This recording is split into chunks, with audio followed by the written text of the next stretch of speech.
Hello, and welcome everyone to the Office of Early Childhood Development webcast, Improving Educational Freedom for Young Children and Families. And now it is my pleasure to turn the floor over to the Acting Associate Deputy Assistant Secretary in the Office of Early Childhood Development, Sam Eigner Treewergy. Sam, the floor is yours. Thank you so much, Glenette. I'm so pleased to welcome everyone to our webinar today. We will begin by launching a poll to find out about who is with us and learn a little bit about your thoughts on promoting parent choice and educational freedom for families. Please use this QR code shared on the screen or the link that's shared in the chat to participate in our opening poll. I believe the link is in the chat now. It looks like we have a great turnout with state and local leaders alike. And I'm just so thankful for all of you for participating today and helping us know who is here. Oh, now the link is in the chat, so you should have that now. So with that, excited to see all of you introducing yourselves. And with that, and with all of those state and local leaders who are joining us today, it is my pleasure to introduce Andrew Gradison, the Acting Assistant Secretary of the Administration for Children and Families. Andrew.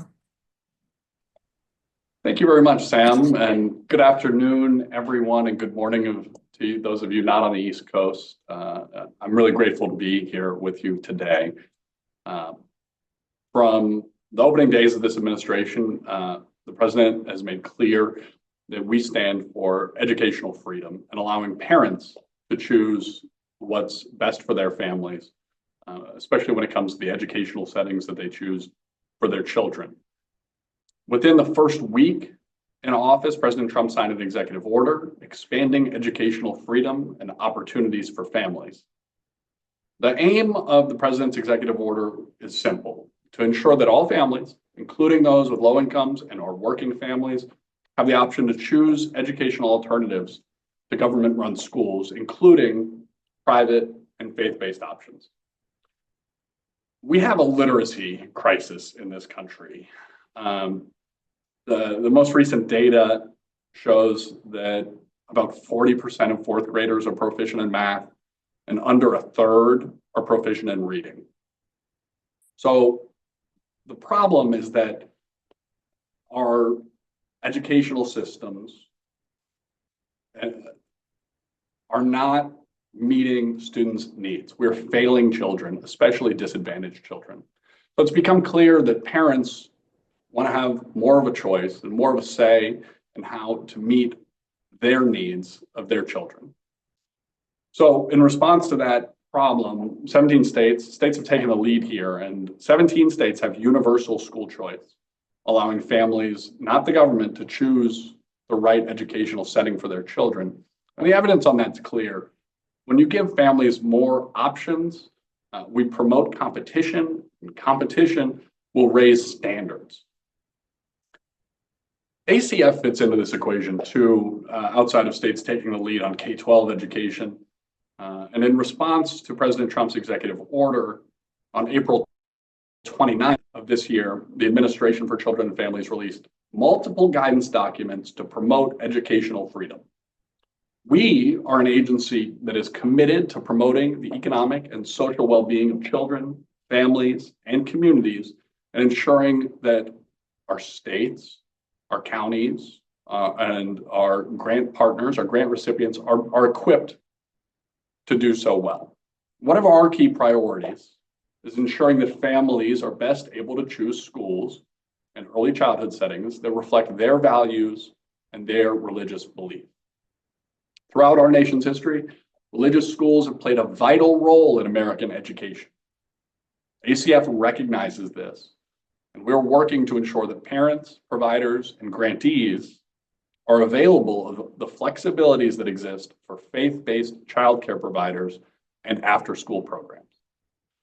Many states Territories and tribes are already doing this critical work of promoting educational freedom for families and young children.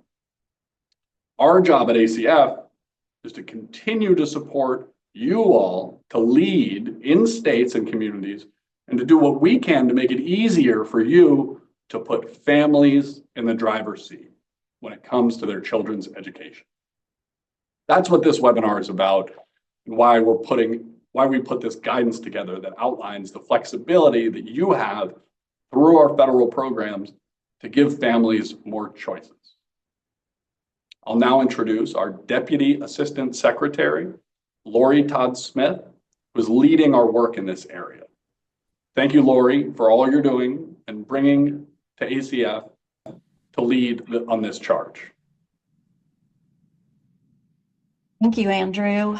I feel like it's such an honor to work with you, and I'm really grateful for your leadership and commitment to expanding education freedom for children and families. I am so happy to be here today, and I'm excited to see such a huge turnout to learn more about these flexibilities from various people across the country and organizations joining our webinar today. I am a long-term educator, and it's so rewarding to see so much interest in the topic of improving parental choice in education. I have a lengthy background in early childhood education, spanning from Arizona, New Mexico, and Mississippi, in teaching elementary school and preschool, and then working in the policy space as a governor's education advisor, and then going on to lead the Women's Bureau at the U.S. Department of Labor. I've always felt very fortunate that all of my jobs have given me the ability to continue to work in improving access to quality care for young children. One of the things I'm most proud of during my career is helping draft something Andrew just talked about, a literacy program in Mississippi. I was deeply involved in the interventions of the Literacy-Based Promotion Act in Mississippi. This new bill from 2013 required many strategies to help our youngest children learn how to read. The program is now referred to the Mississippi Miracle, and the child outcomes show that our students in that state went from being last in the nation in reading scores to now being ranked 9th overall in 4th grade reading. So I learned a lot from this miracle. And you're going to hear people say that it was the science of teaching reading. You'll hear a lot of people say that it was the teacher training or it was the state leadership that made that difference. Those things are all true. They all helped in making a big difference in a state that was least expected to move forward in this area. But the true miracle was really the parents. They are the first and most important teachers, and they actively engaged in literacy as a family. And what that taught me in my role now is that empowering parents is the best way for us to drive success. So you might be wondering, how does school choice fit into early childhood education? We know from research that more school choice options actually improves student outcomes, particularly in early childhood. There was a 2018 study that found that more parent-chosen preschools actually improved kindergarten readiness by 20 to 30%. Much like my Mississippi experience, where parent empowerment drove the success, there are studies that show when parents have more school choice options, student reading, specifically proficiency, improves by 5 to 10%, specific for low-income children. So I'm thrilled to be part of the agency, the Administration for Children and Families, and leading the work of early childhood development, focused on making sure you today learn all about the flexibilities that you have to use your existing funding streams to help the most vulnerable children. As Andrew mentioned, we now have many states that are offering universal school choice in the pre-K through 12 systems. One of my previous jobs was at America First Policy Institute, and when I started there in 2021, we had 0 states with universal school choice.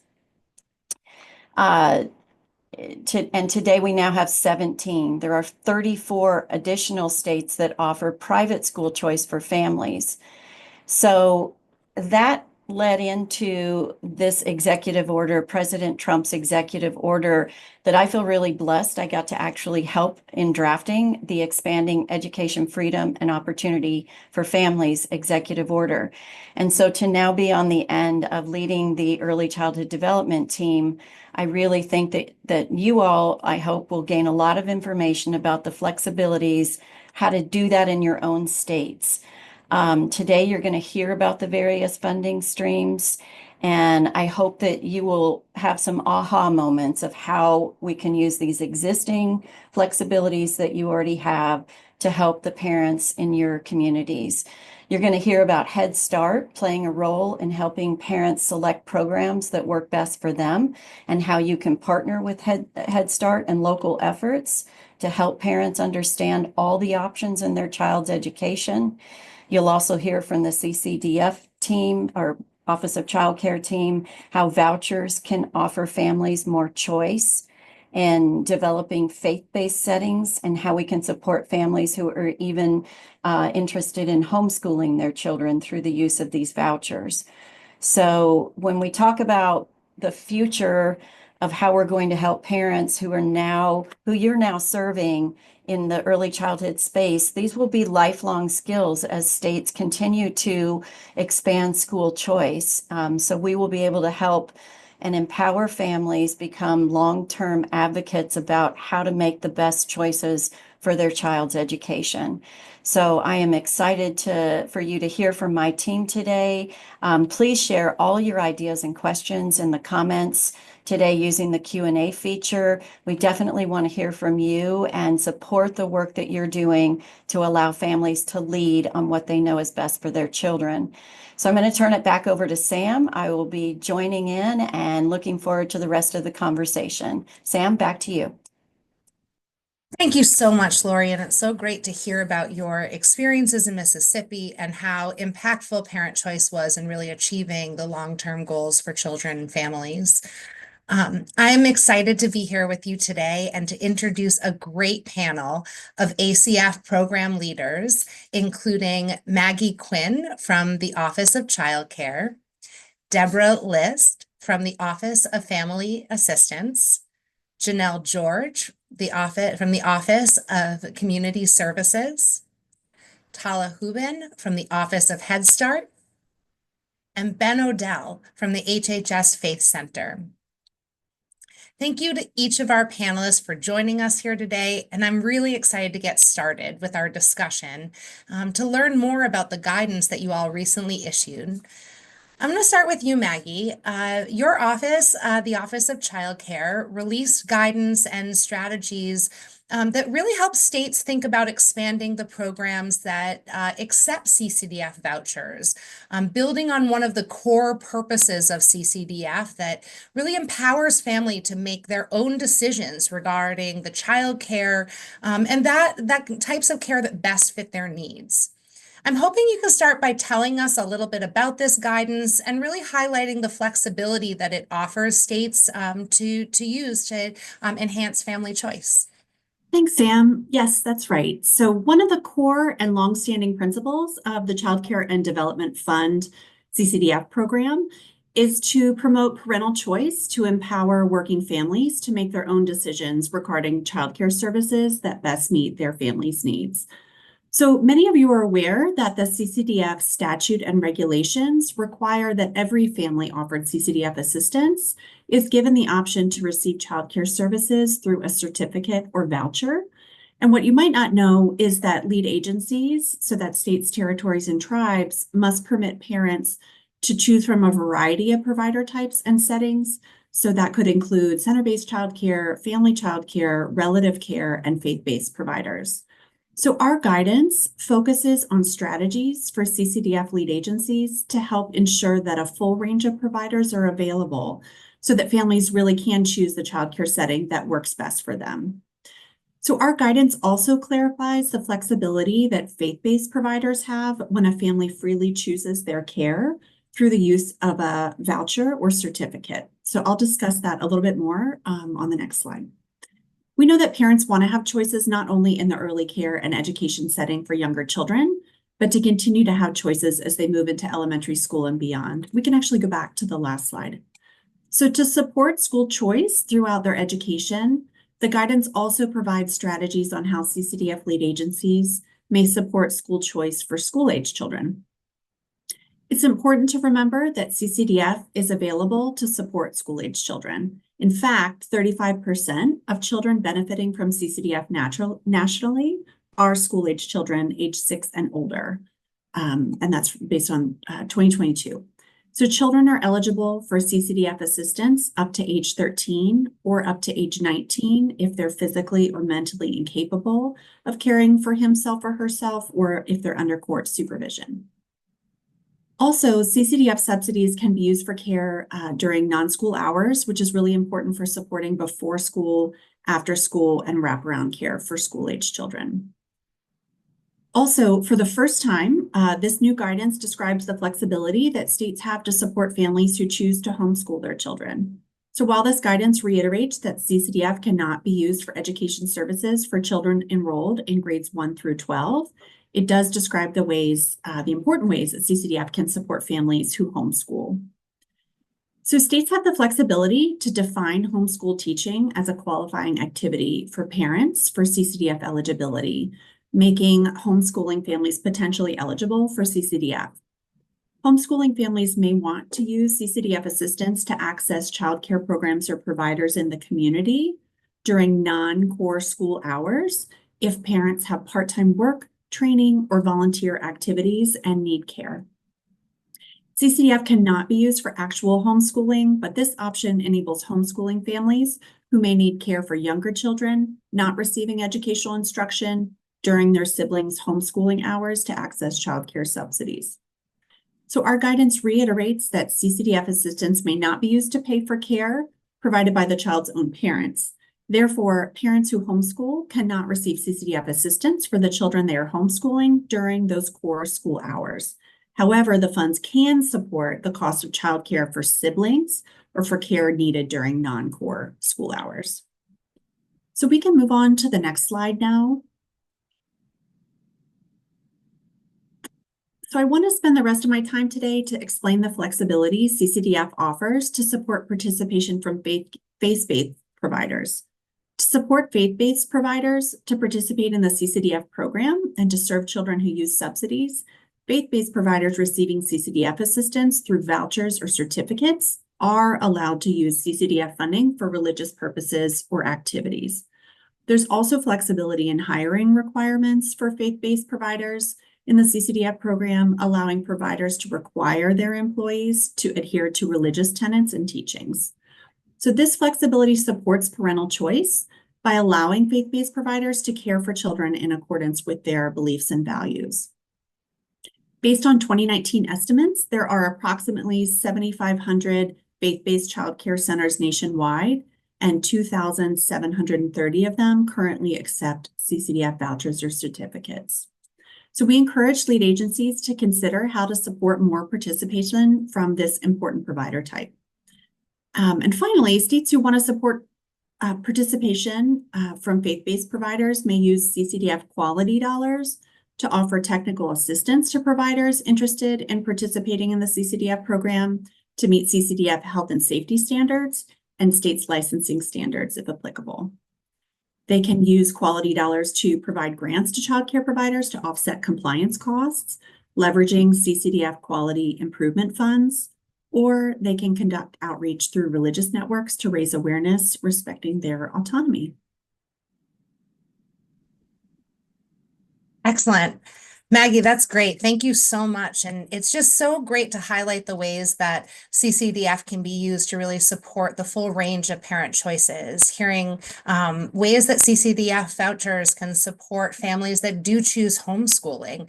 Such a wonderful way to give families choice in the options that they are choosing for their children. And I love the way you highlighted all the strategies that we can really highlight include more faith-based faith-based entities, and I hope to hear a little bit more about that later on in this from Ben as well. Hoping we can expand even more options for families through our faith-based services. Deborah, I'm going to turn to you next. And I think a lot of people think of temporary assistance for needy families as a cash assistance program. I'm hoping you can tell us a little bit more specifically around how TANF dollars and funds can be used to expand school choice for families, and really thinking in particular about the children and youth in after school and childcare programs, how the TANF funds can help in finding options that best meet the needs of their families. Again, thinking about the private and faith-based options that families and leveraging TANF may actually be choosing for their children. Hi, Sam. Thank you for the question and the opportunity to speak today. You're right. States, territories, and tribes do use TANF funds to provide cash assistance to low-income families with children, but TANF also funds a wide range of other benefits and services designed to accomplish the program's 4 statutory purposes. These TANF-funded activities include things like work and training programs, work supports, refundable tax credits, and most importantly for our conversation today, early childhood care and education, as well as other services for children and youth. States can actually transfer up to 30% of their annual TANF block grant to CCDF. And once transferred, the funds follow the same opportunities and guidelines that my colleague Maggie just talked about. TANF can also fund childcare, after-school programs, or wraparound services directly if the state sees a need in their communities and the activity meets a TANF purpose. In these cases, as noted in our recent guidance, a state could use TANF to fund such services like after-school programs or childcare at educational alternatives to governmental entities, including private and faith-based options. So states generally have a lot of flexibility in the types of providers they can fund with TANF for these services. I will note that while TANF has a lot of flexibility to expand educational choice and support families in finding the care that is best for their children, there are some statutory parameters, including that TANF cannot fund a component of the state system of free public schools. A state may, however, use TANF funds for the cost of wraparound services that complement and extend the public school system to provide childcare services for the full day. And as noted, those services may be funded at private and faith-based options. So that's basically the flexibility allowed for TANF. If there are further questions on TANF and transfers to CCDF or allowable uses of TANF funds, we welcome follow-up questions. There's an email address mentioned in the guidance that we put out, which is tanfquestions@acf.hhs.gov. Thanks, Deb. That's great to hear, and really appreciate you highlighting all of the ways that TANF can be used to support childcare and really think through those options for families. I'm sure we'll have a question or two later that will come up specifically around the TANF use in childcare, especially. But first, I want to ask Janelle, your office released guidance for 2 programs, the Social Services Block Grant and the Community Services Block Grant. I'm hoping you can tell us about those 2 programs a little bit and really thinking around the ways that we can use those programs to support choices for families. Yes, thank you so much, Sam. And you are correct. We did release guidance on April 29th for both our Community Services Block Grant, or CSBG, as well as our Social Services Block Grant, or SSBG programs, all focused on limitations and allowable uses for their program funds for any sort of education-related expenses, programs, and services. So a little bit about CSBG. CSBG is a block grant program. The program supports community-based efforts to reduce poverty. It also works to improve economic self-sufficiency, as well as address the needs of individuals and families with low incomes. Per the CSBG Act, states are required to pass through 90% of their CSBG allocation to eligible entities, which mostly are comprised of community action agencies. The CSBG Act also states that the 90% that is passed through to those eligible entities cannot be used for services that are normally provided to the general public, like K through 12 education. However, it can be used to support other education-related services, such as childcare, before and after school programs, tutoring, supplemental or special education services, or adult education and training programs, all to empower parents. States also are allowed to retain 10% of their CSBG allocation, and a portion of that can be used for vouchers for K through 12 education. The parameter for that is that those activities must align with an approved state or tribal plan, and CSBG state plans must be based on a community needs assessment, which states are required to conduct every 3 years.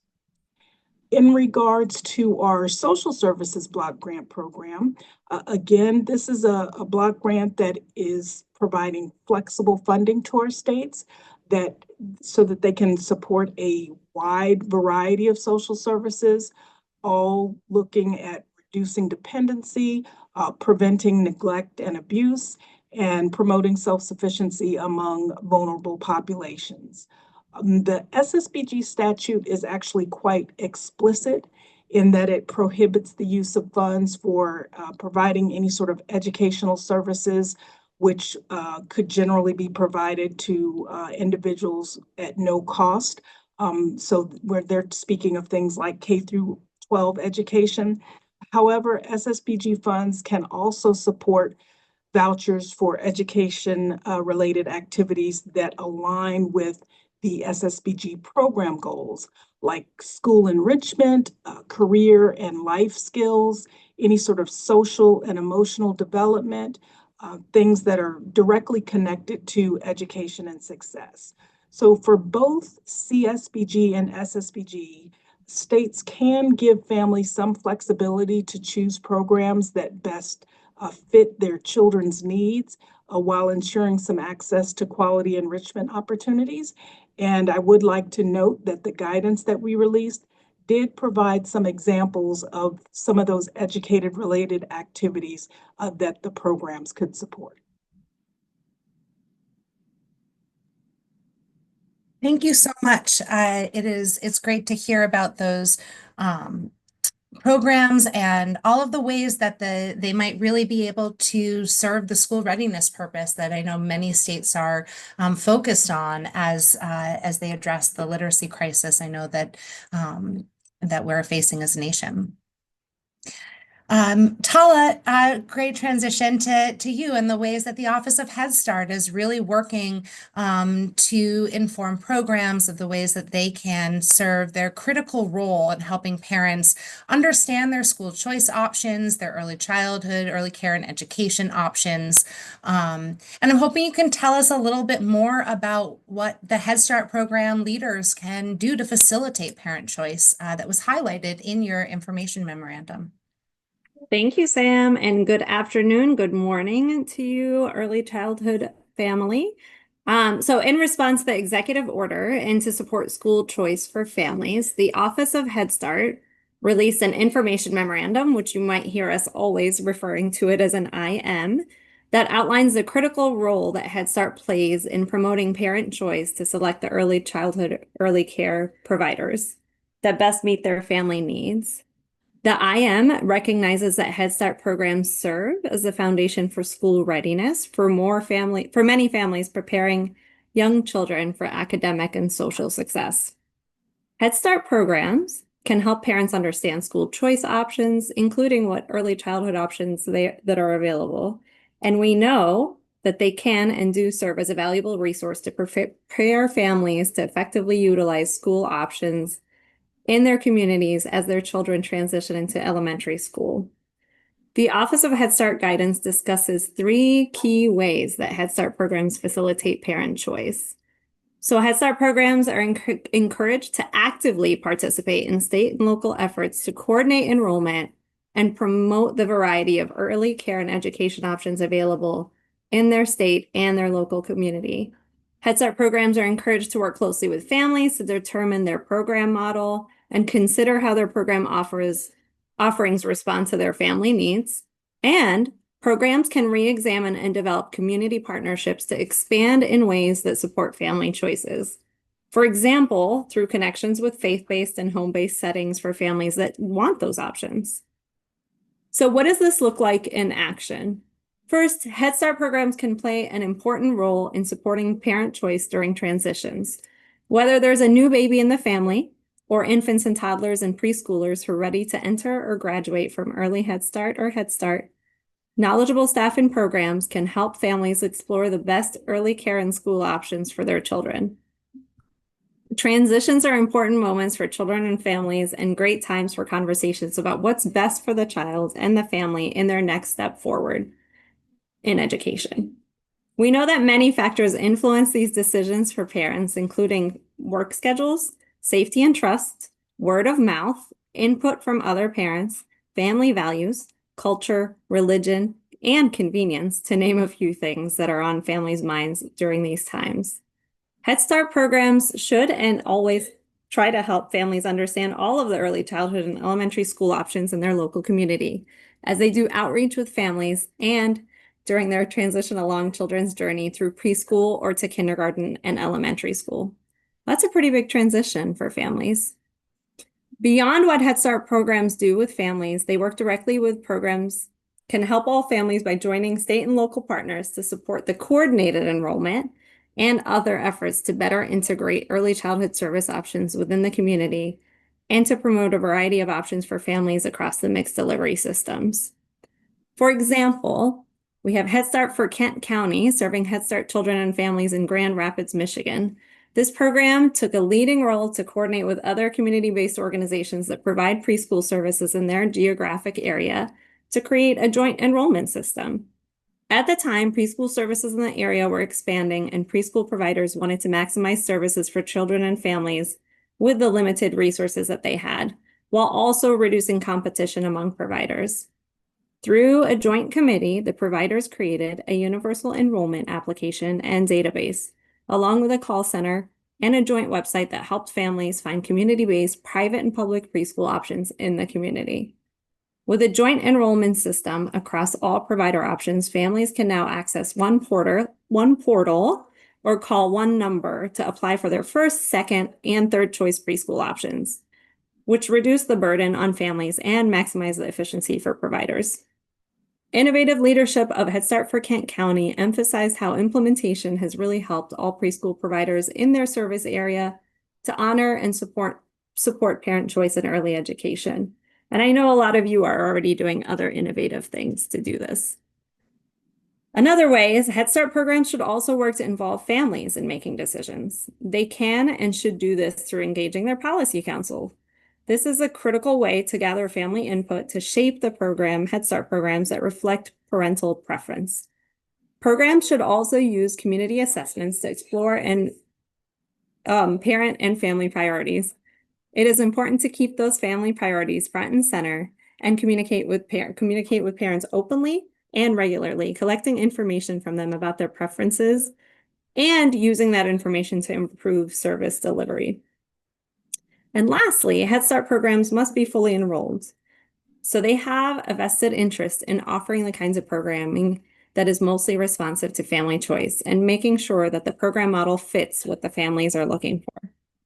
To the degree that our programs can offer families childcare and extended stay support or offer home-based and locally designed options, we know that these models can support parent choice. We know that there are many types of Head Start agencies, from community action agencies to faith-based nonprofits, public, private, and charter school settings, and more. The variety of Head Start programs in itself offers families a range of different options, but beyond that, programs can think about their partnerships. We encourage programs to think more creatively about ways to partner with other programs and services including partnering with charter preschools, family childcare homes, faith-based organizations, and others that offer early childhood opportunities that may be the most desired by families in the community.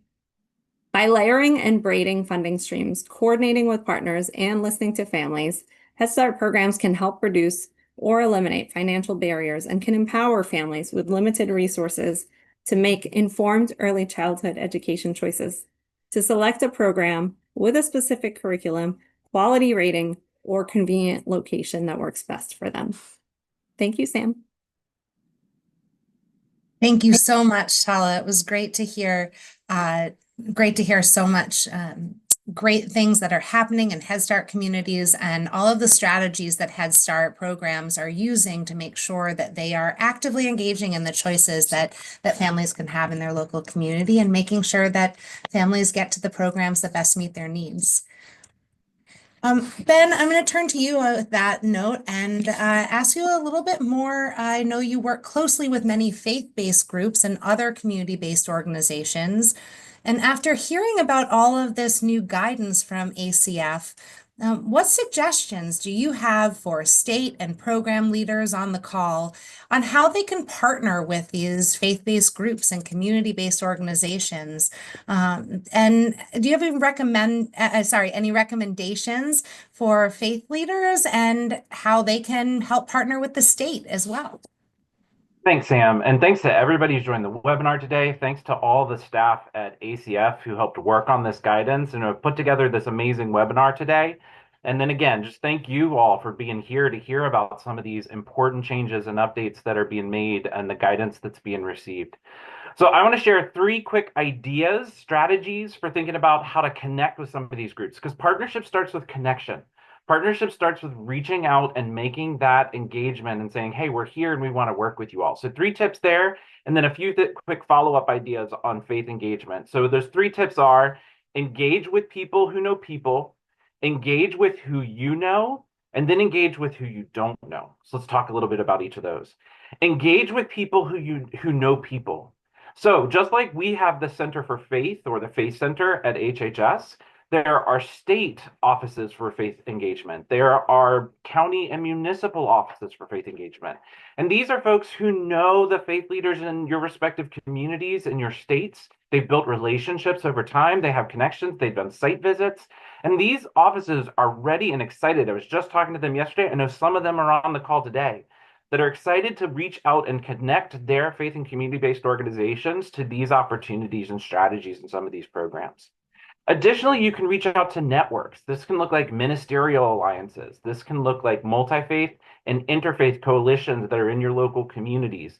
And what's great about these connections is that you're not just reaching out, when you reach out to one group, you're reaching out to many, a network of groups in your community. And not only that, but you're accessing the capacity that this network is building within those faith traditions and communities. So these can be a really helpful partner in those outreach strategies. Next, engage who you know.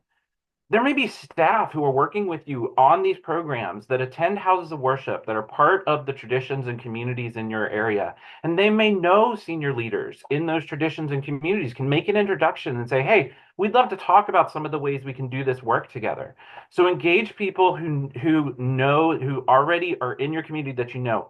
Then lastly, look at proximity. Maybe just open up Google, search for the closest house of worship to your office, and then identify yourself. You may be in line at Subway with the senior pastor tomorrow and not even know who that individual is without looking at that website and looking at that proximity that can lead to any number of opportunities and collaborations that might be possible.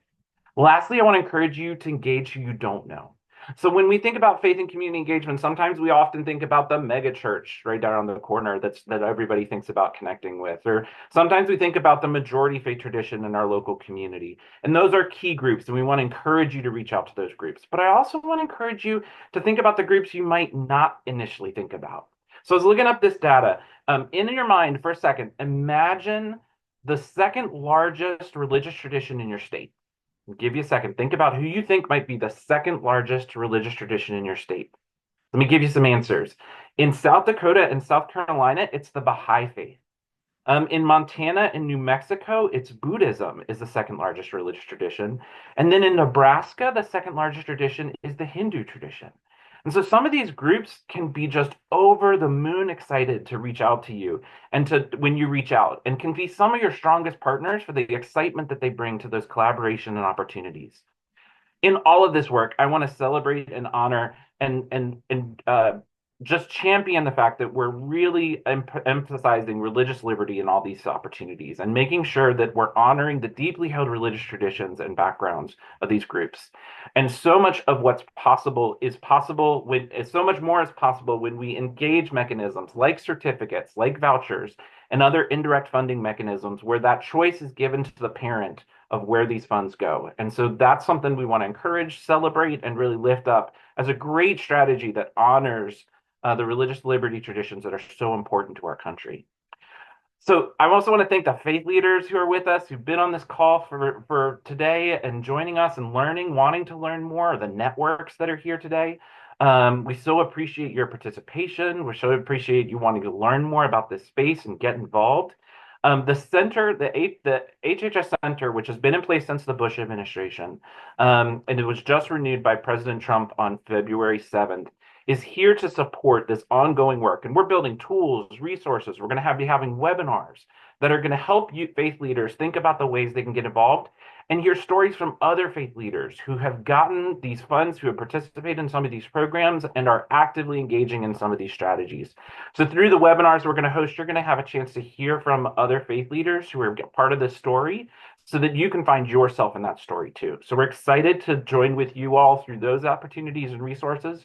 You can reach out to us at faith@hhs.gov, and our new website, hhs.gov/faith, for any information about those webinars. Follow up with us, learn a little bit more about our work, and then connect with us around any questions or strategies that might be helpful for the work and supporting these efforts to engage faith and community-based organizations. I hope that was all helpful. Sam, I'll turn it back over to you.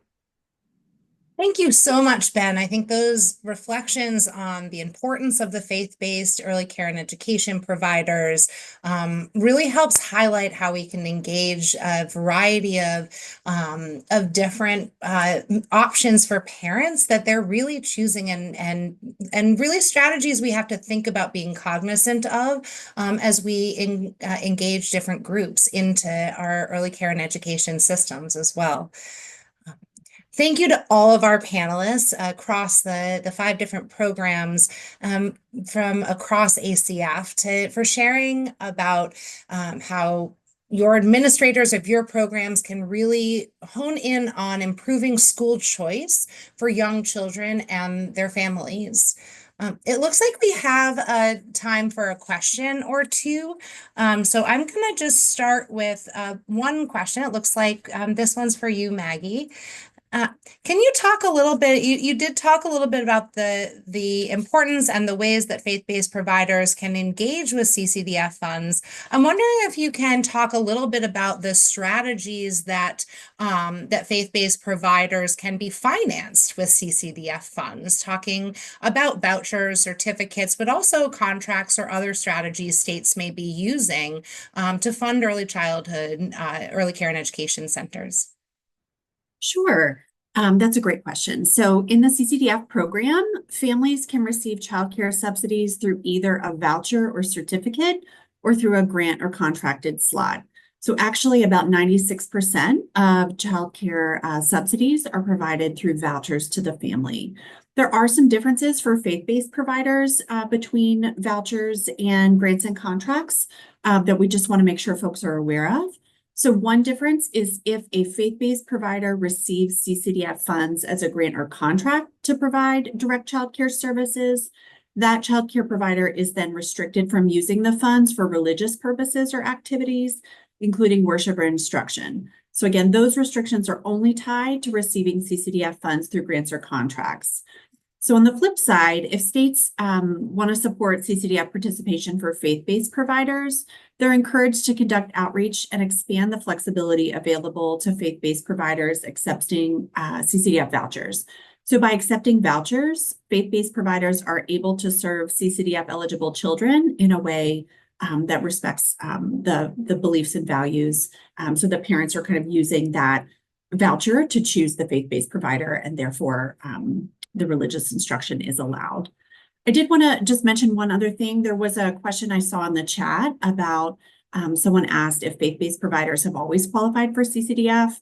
And just we wanted to reiterate, yes, faith-based providers have always been eligible to accept CCDF assistance as long as they meet the CCDF health and safety requirements.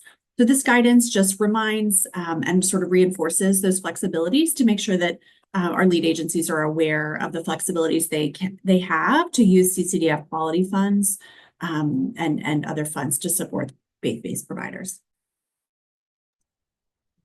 Thank you so much, Maggie. One more question, this one for you, Deborah, and your office, the Office of Family Assistance. You did share as you were talking that states may use TANF funds for the cost of wraparound services, for paying for an extended day, after school childcare for low-income children. I'm hoping you can, similar question to Maggie, is if you can talk a little bit about the ways that states can use these financing strategies using TANF. If you can talk a little bit about the transfer of dollars to the CCDF program, and also ways that this can be done through vouchers or individual children or grants and contracts with the service agencies directly for states that may want to use TANF funds to support childcare services. Yeah, thanks. The answer is basically yes to all of the above. A state may choose to invest TANF funds to pay for extended day and after school services for low-income children, either by a direct TANF voucher or a grant or contract to a service provider, or it can transfer the fund to the CCDF program for this purpose. So there are a variety of options there. I did see in the Q&A a question about whether the after-school program has to be licensed in order to receive TANF funds. There's no federal regulations, laws around that. So that would be at the state. There may be some state guidelines around that, but on the federal end, a state can choose which providers to provide with TANF funds. And as long as it meets a TANF purpose, there wouldn't be regulations around the licensing on that piece. That's great. Thank you so much for that information. Can I ask you to clarify, can the transfer for the vouchers, if states have previous year funds that they're carrying over, is that available for both the transfer and the vouchers? Can you clarify that? I know many states have asked that question. Yeah, so the transfer from TANF to CCDF can only be done with the current year block grant funds. So it's a maximum of 30% of that current year of block grant funds. And states can carry over their TANF funds from year to year, and they could use that for the wraparound services, but not for the transfer to CCDF. Thanks for that clarification. Thank you so much, Deborah. I know a number of states have asked, and I want to make sure everyone was clear on that point and wanted to take this opportunity to do so.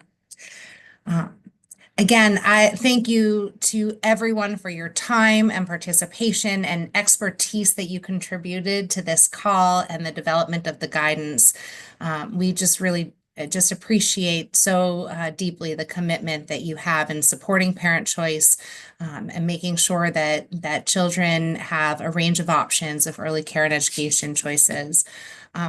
We're going to close out with a closing poll in a moment, but I'd like to take the last few moments here to share some federal resources that are available that our team had put together to support your work as you're engaging on this. So a brief overview of the resources, and I know that the slides were put into the chat, and so you have all of these with the links and the ability to click on them yourselves, but wanted to just give you a highlight of what's on your screen here. The first one here you'll see is being able a resource to help find childcare options through resources at childcare.gov. So this does provide all the options in your state or territory and ability to find the childcare options, learn the Second resource we'd like to highlight is the CDC Milestone Tracker app. It also has printed and online checklists that were created to help families observe and celebrate the milestones of their child's development. So families can follow their child's development and find tips and activities for each age. Early education providers across the mixed delivery system, so all types of providers, can use this app with children and families and help support families in really knowing what to expect next from their child's growth and development. It really helps, is a tool that I know has helped support children and families and their providers work together and understanding how the child is developing, ways to support a child, and even steps to take if there are any questions or developmental concerns. We also want to highlight the CDC's Learn the Signs and Act Early. The program has free resources to help families and early childhood providers explore the program's website that has easy to use training, quick guides, and tips for working families that are tailored specifically to early childhood providers. So we hope you'll check out this resource and use these as you are engaging with families in your own context. Next, we wanted to highlight the Department of Education funds the Parent Training and Information Centers, also known as the PTICs, which serve as a central resource across each state for families of children with disabilities. And the center really empowers families to make informed choices for their children's education and development. And I know there were some questions in the chat about supporting families with children with disabilities specifically. And so hope you'll check this out for young children and ways that you might be able to work for families in your own context again. Finally, wanted to point out some of the resources available at headstart.gov. There are some great resources and tools here that may be relevant for all kinds of early care and education providers, not just Head Start. To support some of the recommendations that Tala mentioned, to talk that really think about engaging families in designing the program that fit with their family's needs and choosing their preferences. The resources also look at building coalitions across early care and education system to really help make sure that families have access to all of their choices and that the providers know how to refer and support families in making the choices that best meet their family needs. Here at ACF, we look forward to continue to support your ongoing efforts in this area. So you have some resources, some contact information on the slide, and we look forward to seeing how you take these strategies and build out new efforts to support families in making decisions about their children's early care and education. Again, some key contacts here that we talked about today. And looking forward to hearing from you, thinking through ways that we can continue to support you in enhancing parent choice and ensuring that children have the kinds of care that can set them on the path of success from the very start. Have a great day, and thank you so much for all of your support.